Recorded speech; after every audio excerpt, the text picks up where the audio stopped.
এসময়ত কোনো এখন দেশত কিছুমান চোৰ আছিল। সিহঁতৰ ভিতৰত এটা সকলোতকৈ ডাঙৰ চোৰ আছিল। সেই চোৰটোক তাৰ লগৰীয়া সৰু আন আন চোৰবোৰে বৰ চোৰ বুলি মাতিছিল। তাৰ এটা পুতেক আছিল। সিও সেই বিদ্যাত বাপেকৰ সমনীয়া হৈছিল। বাপেকে এদিন ভাবিলে, মই মৰিলে মোৰ পুৱে মোৰ নাম ৰাখিব পাৰিবনে নোৱাৰে, এই কথাৰ প্ৰমাণ চাবলগীয়া হ'ল। ইয়াকে ভাবি এদিন সি পুতেকক ওচৰলৈ মাতি আনি সুধিলে, বোপাইও, মোৰ আজিকালিকৈ আয়ুস টুটি আহিবলৈ ধৰিছে।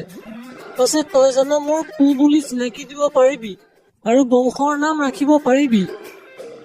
এই বুলি সোধাত পুতেকে উত্তৰ দিলে, পিতাই, তুমি মোক তুলি তালি ডাঙৰ দীঘল কৰিছা যেতিয়া তোমাৰ বিদ্যা মই ৰাখিবই লাগিব, নহলে তোমাৰো নাম নুমাব আৰু মোকো লোকে হাঁহিব।